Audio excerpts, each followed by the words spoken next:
My name is Samantha Simpson, and today I'm going to be doing a bowspring flow with a focus on the neck and the jaw. In the bowspring alignment, we keep the neck long on all sides.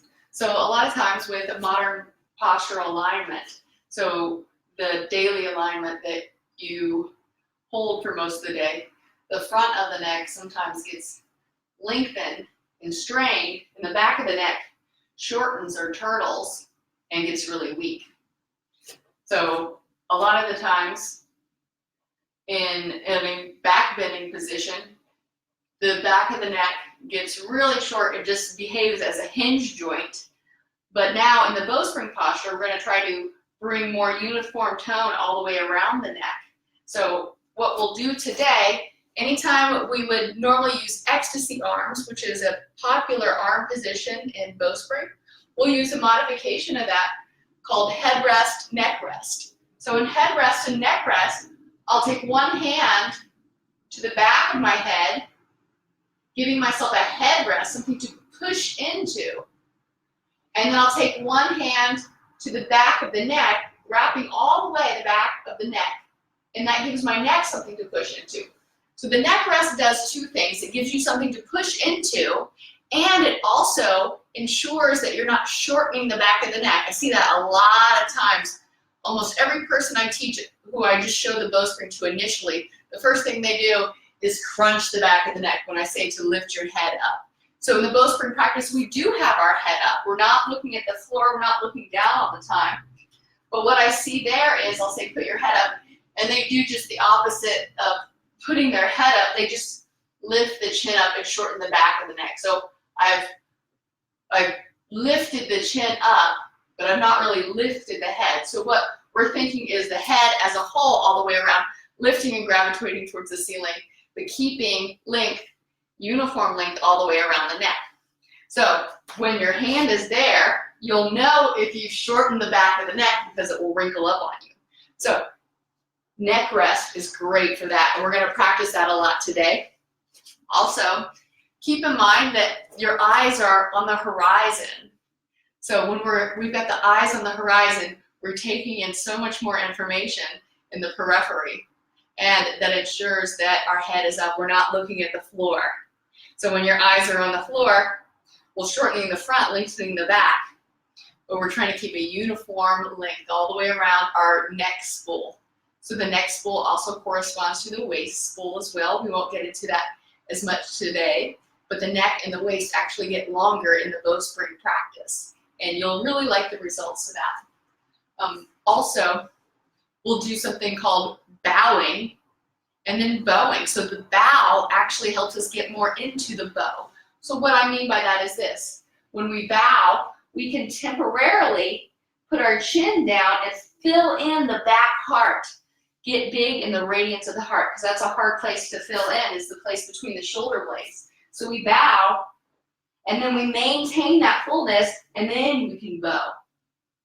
So when we bow, we open the front body, we open the belly, we find that radiant bowspring position. But the bow can help us get into that deeply.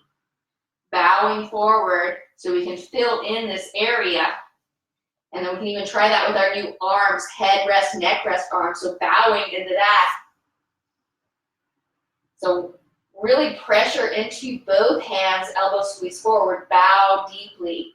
Fill into the scruff of the neck. Actually push the scruff of the neck into your hand. Press the head into the hand. Find fullness there. And keeping that fullness, bow. Get long in the front body. That's what we call the bowspring. We make a bow shape. You can see my body's in it now, from the tailbone up to the top of my head. I've made a bow shape. And the springing comes from the springiness. Without the bow, we got no spring.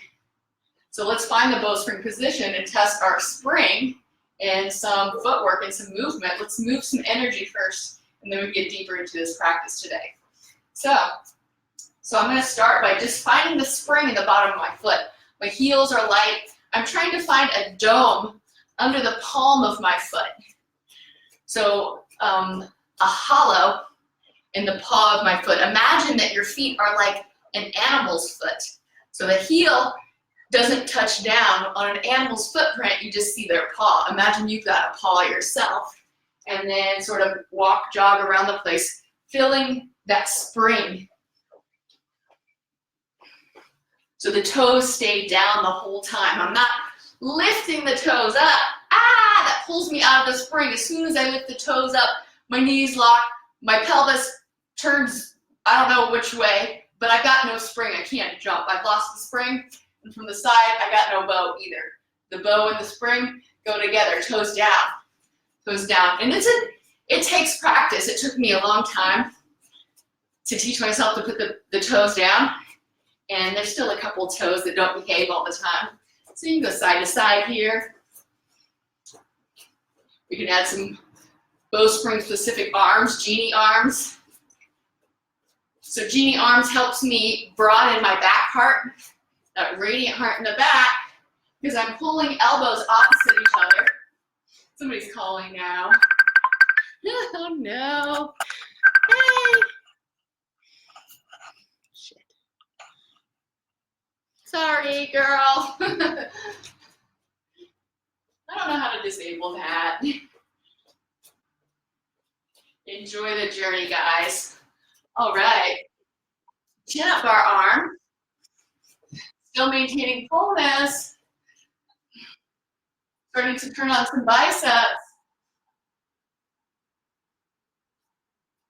And then hop forward. Arms to horizon. Hop back. Hop forward. And then find center. Beautiful. Assimilate. While standing, finding the bowspring posture for shoulders. They're lifted and broadened. So that might be hard to experience that, but think of it as if someone were lifting you like you were a baby from under your armpit and pulling it away from you. You can even do that with your arm too. All right, and I'm going to actually teach you a little bit of neck stuff since this is a neck focused practicing. You've got one hand on the shoulder, encouraging that broadness. And so now I'm going to keep my head in one plane, but I'm going to tilt it at the same time. So from the side, it's in the same plane. I didn't go forward or backward. And that, you may not feel like you're going forward or backward, but you probably are right now. So that's why bowspring's good to do in the mirror. Other side, I'd say probably 95% of the people, when I teach this to, if they tilt your head, they'll actually tilt it back instead. And that's just your body is not used to that kind of movement, not used to this tilt. It's more accessible for you to twist here, but we're looking to get full mobility because we can. So now shoulders are broad, elbows broad, seat hands, and we'll do that again. So tilt. And one thing that helps me remember to keep my head in the same plane is to think about the chin is always in line with the sternum. So my sternum is my breastbone. Is my chin in line with my sternum? Yes. Okay, I can lengthen there, and I can feel the fascia stretching all the way down my arm. And if you've got your arm in the bowspring alignment, you could probably feel it in your fingers too. Yeah, and you just search for that here. Maybe put a little pulse in there to feel it more. The feel is the heel. Right, bring it back up center. And then other side. Oh, this one's a little bit harder for me. See, the chin's starting to go rogue. So recheck. Chin in line to the chest. Tilt. And you know it won't be perfect. Especially if you're just getting started. I've been doing this for 2.5 years, and this is still really, it's really difficult to do this alignment. The neck is one of the tightest places in almost everybody. Yeah, you can do a little squeeze, a little loving massage here to encourage that opening.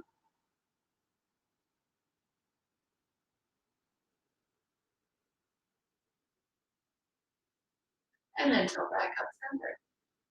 When you think about the head placement, we're also thinking about the lifting of the head. And you can visualize inside of your mouth that empty space there as your hollow. So one of the things that I habitually do, one of my habitual postural patterns, is to close off the jaw really tight and then suck all the air out of my mouth. It looks sort of like this. You can see it creates strain in the front of my throat, and it creates these big bubble tight muscles on the side of my jaw, which are really tender when I touch them around my ear. So in the Bowspring practice, we look for space in that area of tightness. Think of the palate to be moving up. Think of the palate soft. And so when I'm trying to make the palate soft, I can't suck up all the air out of my mouth because it makes it hard. Actually, it draws the palate down. So if I think of the palate as soft, the back teeth are separate.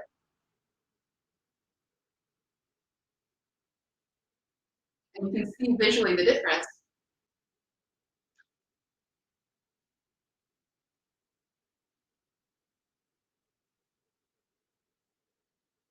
When I'm doing both things. So that's something to practice as we move today. So let's get started with a seaweed sway. Opening up the fascial lines on the side body and getting some natural movement in here, some organic movement. And then moving some energy out and up.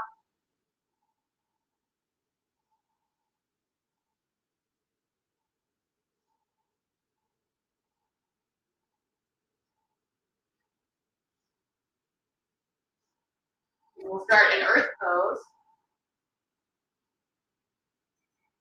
And then swing the arms to ecstasy. And then go to head rest, neck rest for that ecstasy modification. And another tip here is watch the elbows. So if you can see, you can't see your elbows in your peripheral vision, you're probably either looking down, you've got your head down, or you got your elbows spread. When we spread our elbows like that, we collapse our back hard. So elbows narrow, head back low. Let's bow for a second, just to get full there. Get big in the radiant heart, separate it from the hips. Get full, and then bow. Get long in the front. Open the jaw, lift the palate. Pressure into both hands helps you with the bow. It helps you strengthen those weak posterior muscles of the neck. And then crescent, right.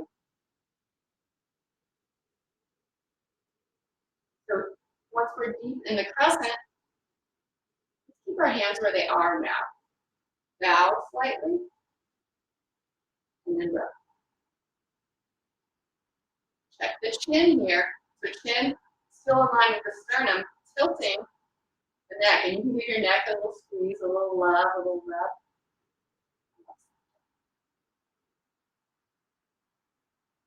You can switch hands. Pressure into the hands, and then crescent, left.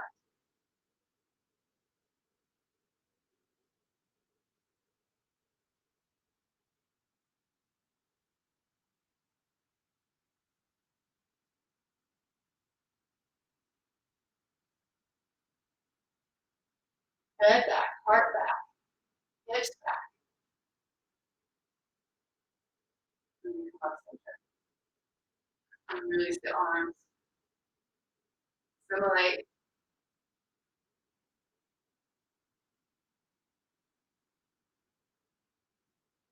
Come down to the floor.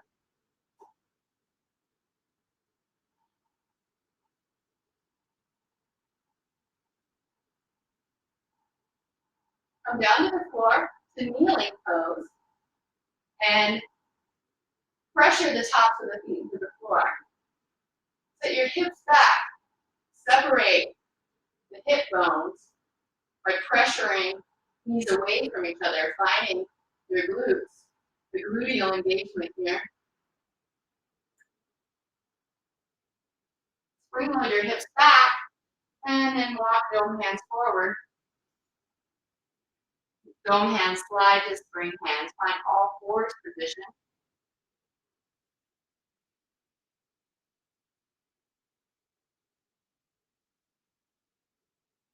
Tuck your right toes under. Kickstand the left foot out to the left. And then we're going to open up the right knee to humble pat. Bring the right hand to head rest. And let's get a really big bow in here. So bring your chin to your chest in that little pocket under your neck. That's where your chin's going to go right now. Now still find a fullness in the whole rib cage behind you. Okay, find that fullness. And then lift the tailbone by drawing the right paw into the earth. And then bow by pressuring the head into the hand. Okay. We can find a couple pulses here. This is quite an exercise on the back of the neck. And then we'll add a little bit to it. Turn your eyeballs towards your left hand and then tilt the left ear to left shoulder. So you might want to take your right hand to neck rest here to ensure length in the back of the neck. Oh yeah, that's a really good assist right there.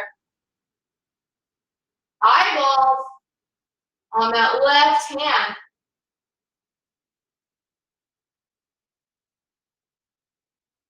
And then mindfully come out of the posture. Other side. Humble pat. Let's take the left hand to neck rest. And then we'll bow first. Chin to the sternum. And then bow. At the same time, right ear towards the right shoulder. This left neck gets so long.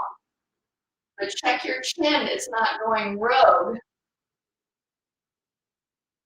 Find your sternum. Find the line. Right ear to right shoulder. Now you can feel that fascial opening on the left side of the neck, and it goes far. You can use that left hand to massage it. Dig the left paw into the earth. Keep your hips rooted back. And you can find some pulses here. Maybe even look at the right hand.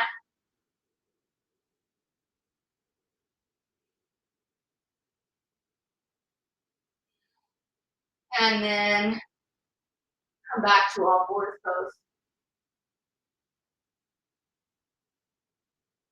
From all fours pose, find lightness and radiant heart. A lightness so full, so lifting,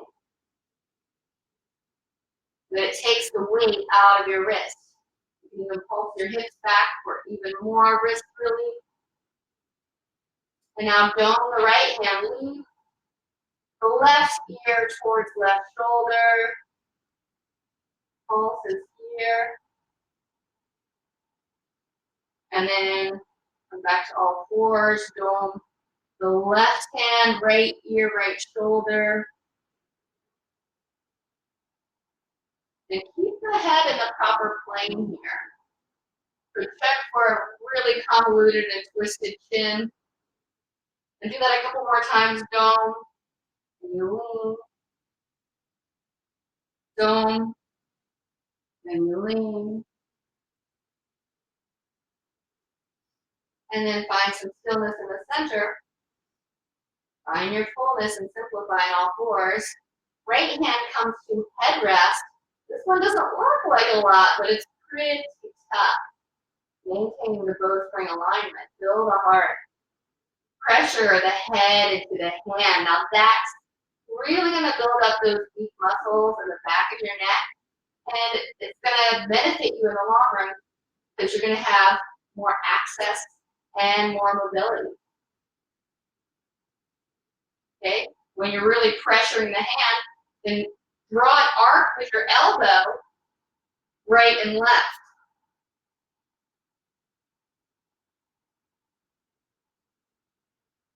And then replace right hand, dome to spring. And then other side. Headrest. Let's temporarily bow and float the place between the shoulder blades. Float the scruff of the neck. And then pressure head into hand. This gives you tremendous strength. You'll be able to float soon. Side, side, arcing, side to side. Head stays in the same plane.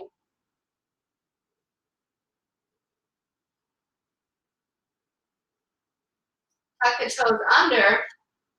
Swivel. Toes and knees to the left. Sit your hips down on the floor.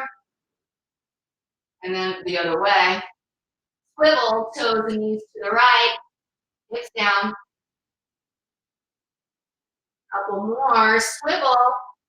Left. Swivel. Right. And then twist it back up. Find crouching cat. Find your fullness here. Sits bones separate. Tail lifts. Heart full all the way around. Some pulses. And then twisted cat right. Toes and knees to the right. Bow. Fill in the place between the shoulder blades so much the right hand domes. Take the right hand to the back of the neck rest. Give yourself a neck brace here as you rotate the ribs open, left ear to left shoulder. It also gives you something to arc over.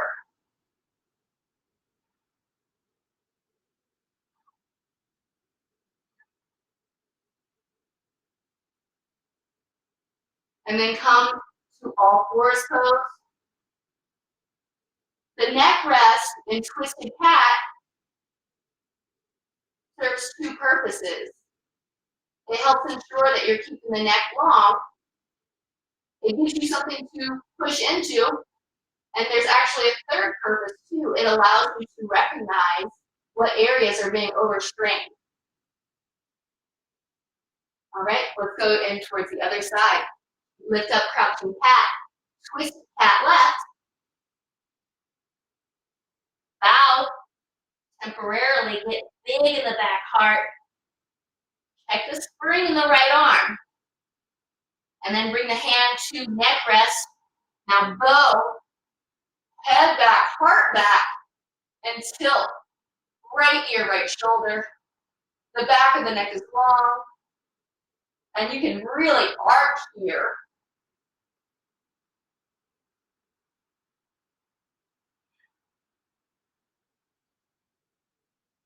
Over that neck rest hand.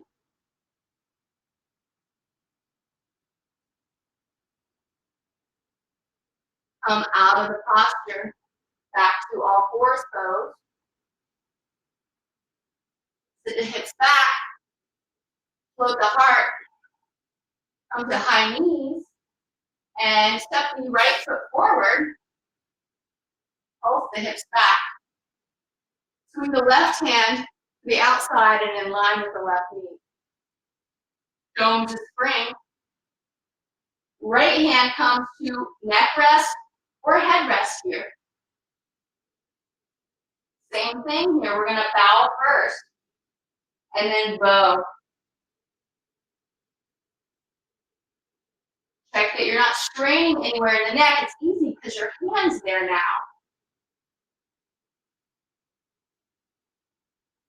You can pulse by digging, dragging into the right paw and sliding the hips back and forth.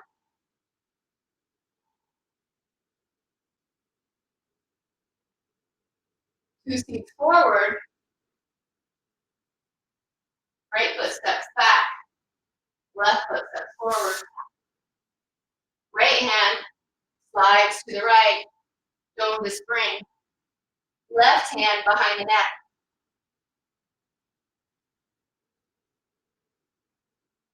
Fill in, and then bow. Tilt, right ear, right shoulder.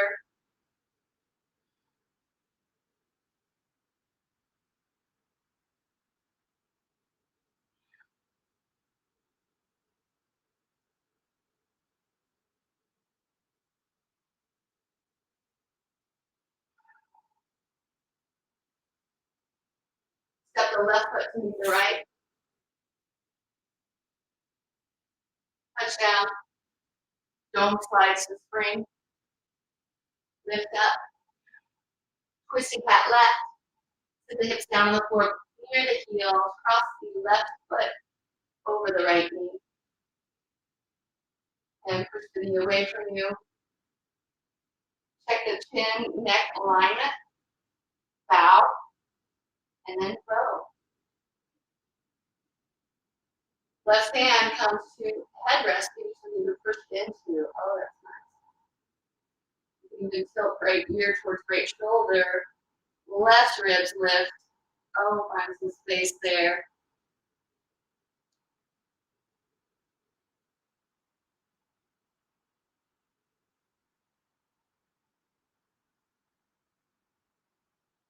Touch down, don't spring.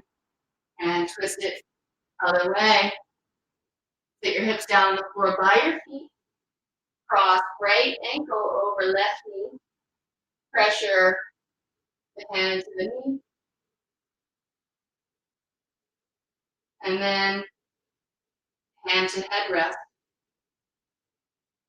Bow, fill in, and then bow.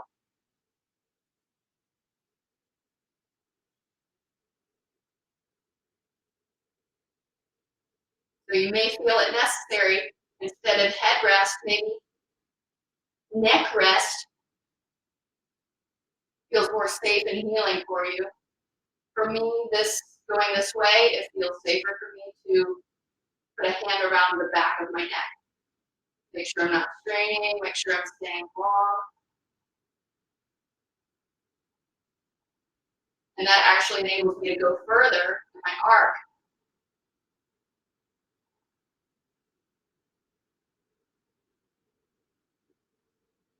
Slide left arm long. And see if you can keep the head tilted the whole way. Yeah. We'll come down to our side and find the Bowspring template laying on our side. Take the left arm underneath the head, and we'll bring both hands to head rest here. Let's bow first, and then bow.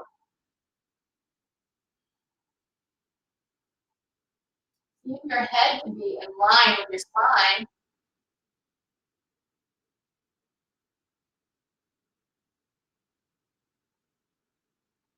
And release the top arm, bring it to the top knee, and push your torso even longer.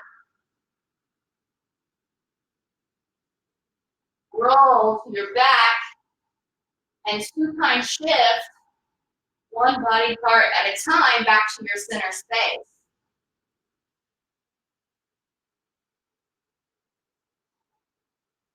Right arm goes overhead on the floor. Side bow, other side. Both hands come to Head rest. Bow first. Fill between the shoulder blades. Keep that fullness. And then bow by pressing the head into the hands. Getting so long on both sides of the neck here. If you don't know if you're long on the back of the neck, check right now with one of your hands. Should be just as long as the front. Top arm can go to the top of the top leg. Push for more length. And then we'll come back to the back. Supine shift. Back to your center space. Walk the heels close to the glutes. Press your paws into the earth and feel a zipping of the fascial line from the instep of your foot all the way to the inside of the femur bones into the glutes. Yeah. Make the belly button be higher up than your pubic bone. And you can find a little pulse here. Reach the seat hands towards the ceiling. Find fullness of your back heart. And even walk your shoulder blades back behind you. Get longer in the waist. Yeah, let's check our neck here. Make it long on both sides. Your smile lifts your chin out of your chest.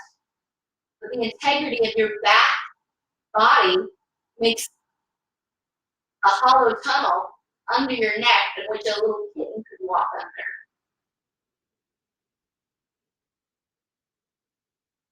And then shift the hips right to left, feeling a rotational aspect in the hip socket when you do so. Bowspring bridge. A cat could walk under your low back. Your rib cage is expanding so you can get more ribs on the floor. How can you turn on your glutes in this pose? Is the question of the day.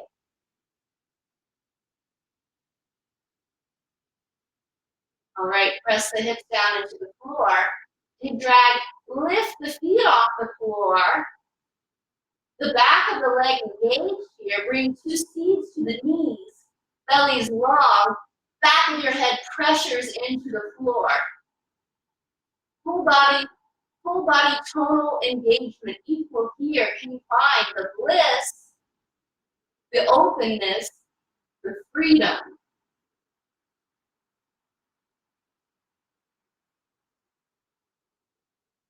Maybe even lift the back off of the floor.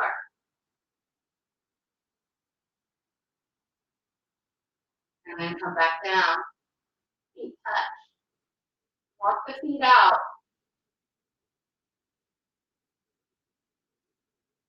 Palms turn up.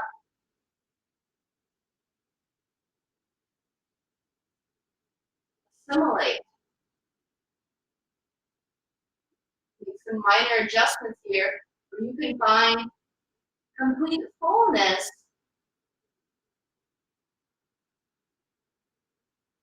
comfort, and integration. As you fully receive the information that you just processed.